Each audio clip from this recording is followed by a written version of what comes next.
Kita ketemu lagi di Nusa Beverage Experience Center. Ini adalah episode lanjutan dari yang pertama. Yang pertama, kalau belum nonton, nanti nonton yang pertama. Kita mau lanjutin. Dan masih ditemani oleh bintang tamu sama Bro Fandi. Yes, thank you udah diundang lagi nih. Iya nih, nah kalau yang belum nonton yang pertama mungkin boleh perkenalan lagi. Oke, Singkat siap. nih gitu. Siap. Apa Oke. sih, di mana bertugasnya, berdinas? Ya, berdinas. Oke, halo semua, salam kenal. Saya Fandi. Saya bekerja sebagai Research and Development di salah satu coffee shop Indonesia. Itu yang bernama brandnya itu Foray Coffee. Foray Coffee. Ya, gitu. Udah berjalan 4 tahun sampai dengan saat ini. Gitu. Yang di episode sebelumnya kita ngobrol kan, Ya, adalah 220-an outlet. ya. Betul. Nah, keseruan yang kemarin itu adalah menjelaskan. Ini kita jangan Iya. bocorin, biar mereka nonton yang sebelumnya kan. Udah nonton belum?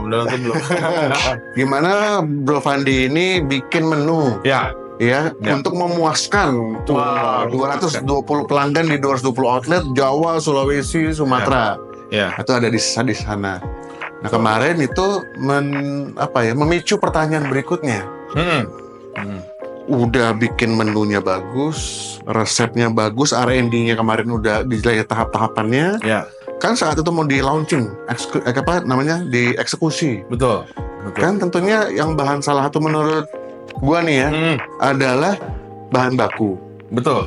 Itu kan kalau nggak ada bahan baku, terus bahan bakunya nggak tahu. Nah, nih, gimana sih R&D peranannya dalam memutuskan pakai bahan bakunya yang seperti apa, atau kategori suppliernya atau apalah Iya, gitu. iya. Gimana Bro? Oke, ini menarik sih. Jadi sebenarnya ini relate sama apa yang episode sebelumnya ya, yang dimana di situ salah satunya ada trial and errors. Trial and error Ya, trial and errors. Nah, trial and errors ini sebenarnya relate nih sama kita bisa trial and errors kan kita harus cari dulu nih bahan bakunya. Gitu, cari dulu bahan bakunya. Nah, cari bahan bakunya ini nggak asal main udah yang ini gitu, enggak. Tapi karena kita untuk market yang besar gitu ya, jadi kita pun juga harus selektif nih memilih supplier gitu.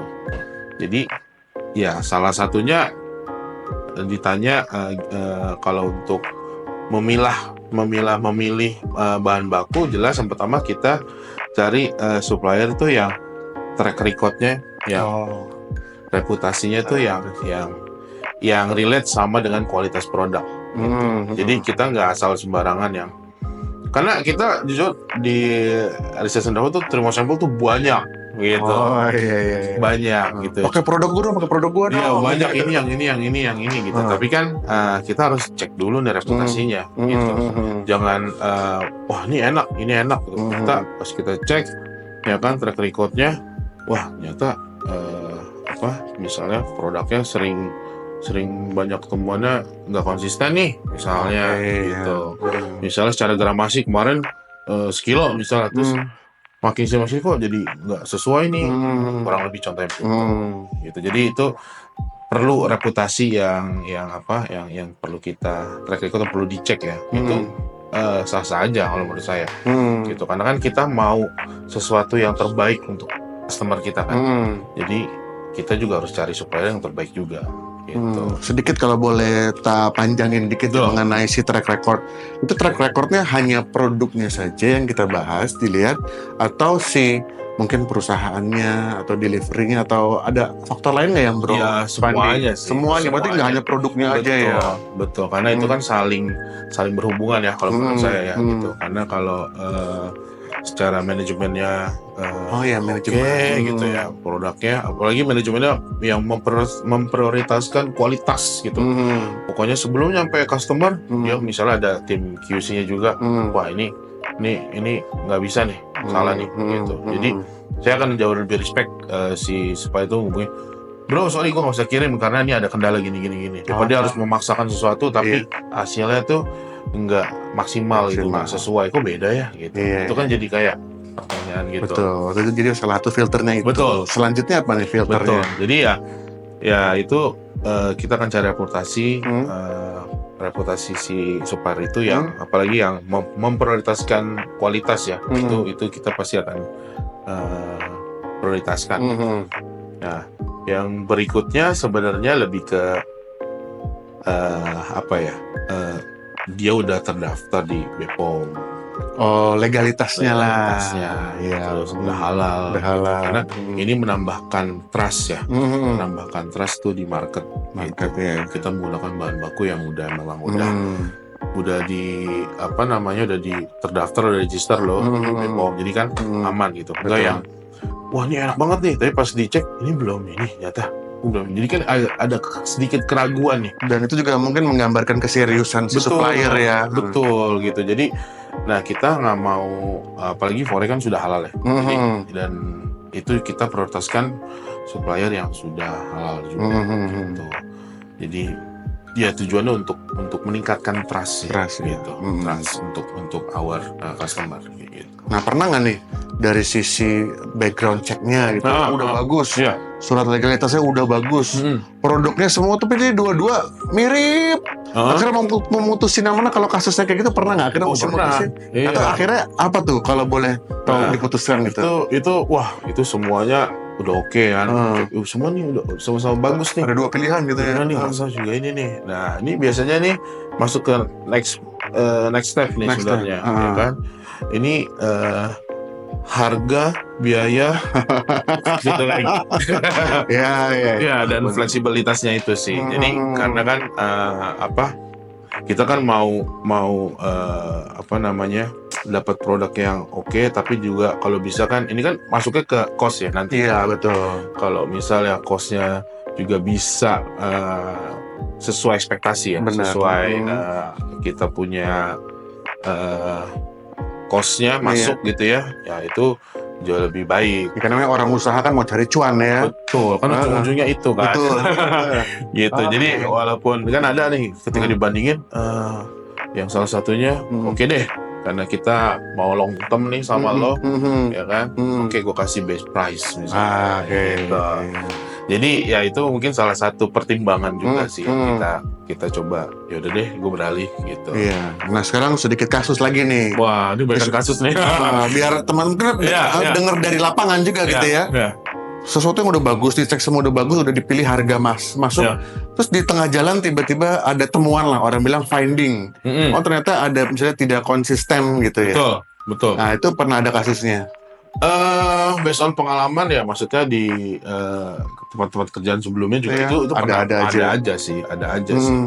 Makanya saya bilang reputasi itu penting ya, yang khususnya yang dia memprioritaskan kualitas produk gitu. Jadi biasanya kalau yang udah kita cek yang reputasinya oke, biasanya kalau ada hal yang nggak konsisten dari awal atau dari jauh-jauh dia pasti akan info. Dia akan, gue nggak berani kirim dulu nih karena permasalahan gini, mungkin masalah teknik mesin dia bermasalah atau gimana. Jadi dia lebih baik gue kasih tahu daripada udah paksain aja, yang penting terpenuhi kebutuhannya. Nah dia lebih menahan itu gitu untuk nggak kirim karena takutnya lu nanti beda nih gitu. Dia nggak cuma memikirkan dia punya jualan dia, tapi dia memikirkan partnernya juga. Mungkin kalau dari sisi gua nih yang mau mewakili teman-teman pedagang minuman ini, jadi kita lihat juga adalah mungkin yang keempat poinnya adalah di mana supplier yang informasinya terbuka sama kita gitu ya. Betul. Jadi informasinya terbuka, jadi apa adanya. Ya jadi maksudnya saling lah ya, maksudnya saling keterbukaan itu. Ini yang terjadi seperti ini. Jadi kita juga memahami dan udah cari solusinya gimana. Betul. Nah poin yang terakhir, masih lanjutin kasus yang itu tuh, ada kejadian bener-bener nggak sengaja, nggak ketahuan gitu ya, si suppliernya sungguh-sungguh cuma kejadian.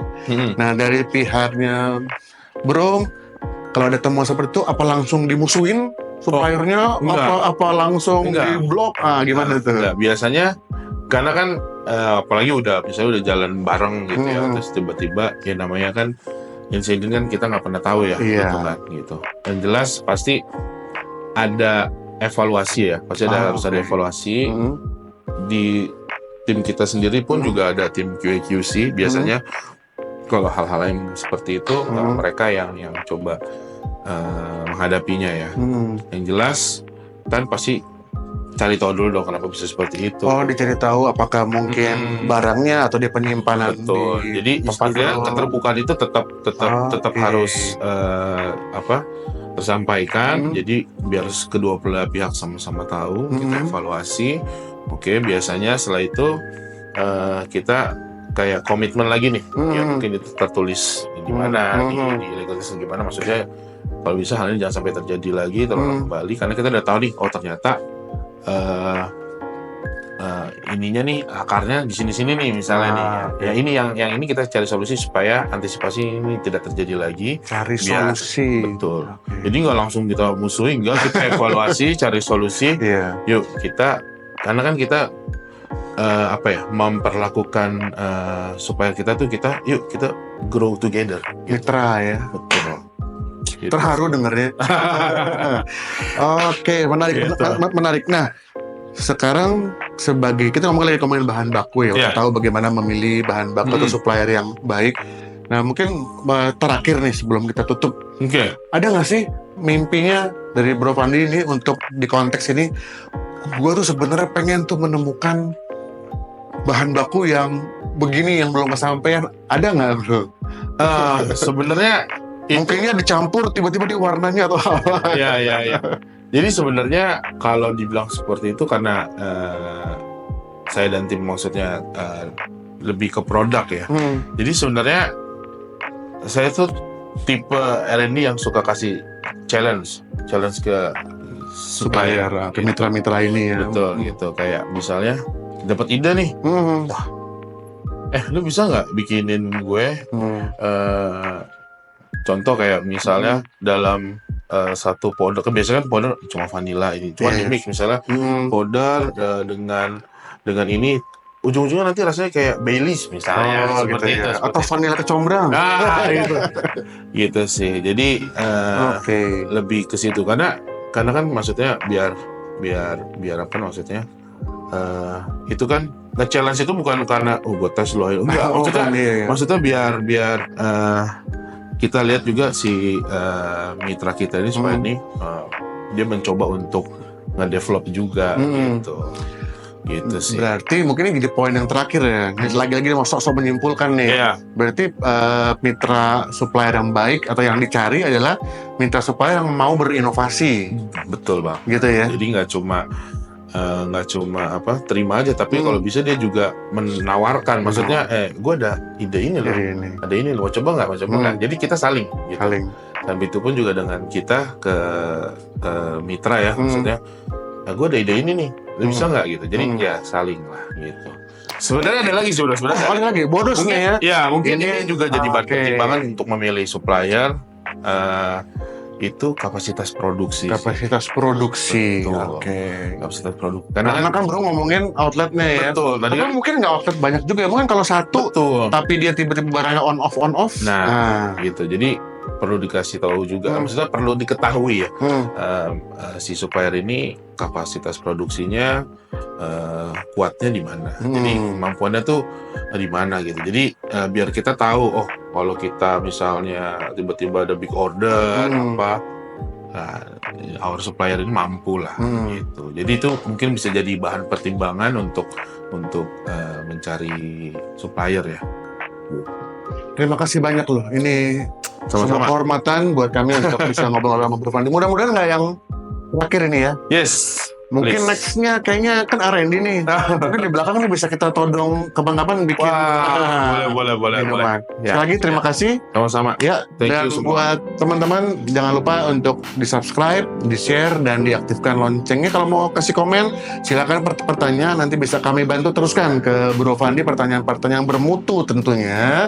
Siapa tahu bisa menjadi manfaat dan faedah buat teman-teman semua. Jadi jangan lupa kita ketemu di episode berikutnya Nusa Beverage Experience Center. Terima kasih. Thank you. Bye. Bye.